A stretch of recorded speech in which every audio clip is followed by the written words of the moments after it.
പിതാവിനും പുത്രനും പരിശുദ്ധാത്മാവിൻ്റെയും നാമത്തിൽ ആമേൻ. കർത്താവായ ദൈവമേ, സ്വർഗീയ പിതാവേ, അങ്ങേ ഞങ്ങൾ സ്തുതിക്കുന്നു, ആരാധിക്കുന്നു, മഹത്വപ്പെടുത്തുന്നു. കർത്താവായ ദൈവമേ, ഈ ഒരു പകൽക്കാലം കൂടി തന്ന അവിടുന്ന് ഞങ്ങളെ അനുഗ്രഹിച്ചിരിക്കുന്ന കൃപയ്ക്കായി നന്ദി പറയുന്നു നാഥാ. കർത്താവെ, ഈ പകൽക്കാലത്തിൻ്റെ ഈ നിമിഷം വരെ, ഈ 3 മണി സമയം വരെ എൻ്റെ കർത്താവിൻ്റെ സംരക്ഷണവും കൃപയും കൂടെയുള്ളതിനെ ഓർത്ത് നന്ദി പറയുന്നു നാഥാ. കർത്താവായ യേശുവേ, കരുണയുടെ ഈ സമയം ഞങ്ങളെല്ലാവരെയും അപ്പൻ്റെ കരങ്ങളിൽ ഭരമേൽപ്പിക്കുന്നു. കർത്താവേ, അവിടുത്തെ കരുണ ഞങ്ങളുടെ മേൽ നിറയ്ക്കണമേ, അവിടുത്തെ കൃപ കൊണ്ട് നിറയ്ക്കണമേ. ഞങ്ങളുടെ പാപങ്ങളൊന്നും ഓർക്കാതെ വണ്ണം എൻ്റെ കർത്താവ് ഞങ്ങളോട് ക്ഷമിച്ചുകൊണ്ട് ഞങ്ങളുടെ മേൽ കരുണ തൂകണമേ എന്ന് പ്രാർത്ഥിക്കുന്നു. ഈശോപ്പാ, ഞങ്ങൾക്ക് വേണ്ടി ക്രൂശിതനായ ഈശോയുടെ ആ കാരുണ്യം ഓർത്തുകൊണ്ട് പിതാവേ, ഞങ്ങളുടെ പാപങ്ങളെല്ലാം മായ്ച്ച് ഞങ്ങൾക്ക് കരുണ നിറയ്ക്കണമേ എന്ന് പ്രാർത്ഥിക്കുന്നു നാഥ. സ്തോത്രം ചെയ്യുന്നു.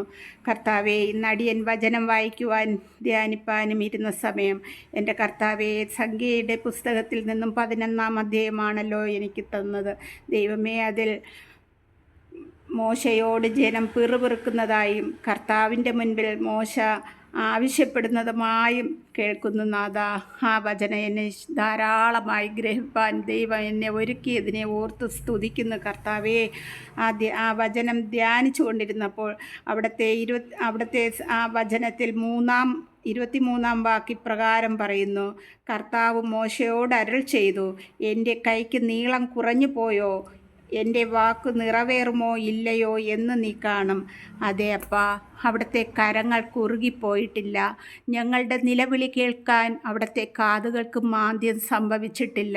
കർത്താവെ, വിശക്കുന്ന മക്കളെ അവിടുത്തെ കരങ്ങളിൽ സമർപ്പിക്കുന്ന കർത്താവെ, ഇന്നെടുത്ത വചനത്തിൽ വിശപ്പിൻ്റെയും ദാഹത്തിൻ്റെതുമാണ് അടിയൻ കേൾപ്പാനിടയായത്. കർത്താവെ, ജനങ്ങൾക്ക് എത്ര കിട്ടിയാലും പിറുപിറുപ്പ് മാറുന്നില്ലല്ലോ നാഥാ. പിറുപിറുക്കാത്ത മക്കളായിരിക്കാൻ കർത്താവെ, ഓരോ മക്കളെ അവിടെ നിന്ന് ഒരുക്കണമേ എന്ന് പ്രാർത്ഥിക്കുന്നു കർത്താവെ. ഈ ലോകത്ത് ആഹാരവും വെള്ളവും കിട്ടാതെ അലയുന്ന ഓരോ സഹോദരങ്ങളെയും മക്കളെയും അവിടുത്തെ തൃപ്പാദത്തിൽ സമർപ്പിക്കുന്നു കർത്താവെ.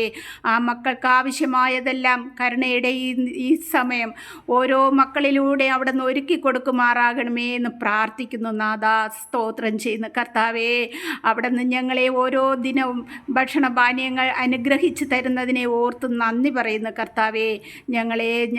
ഞങ്ങൾ പ്രാർത്ഥിക്കുന്ന ഓരോ മക്കളെയും ലോക ജനതയെ തന്നെ കർത്താവിൻ്റെ തൃക്കരങ്ങളിൽ സമർപ്പിക്കുന്ന കർത്താവെ. അവിടുന്ന് ഞങ്ങളെ ഓരോരുത്തരെയും അവിടുത്തെ കരുണ കൊണ്ട് നിറയ്ക്കണമേ എന്ന് പ്രാർത്ഥിക്കുന്നു കർത്താവായ യേശുവേ. പ്രാർത്ഥന കേട്ട കൃപയ്ക്കായി നന്ദി പറയുന്നപ്പാ.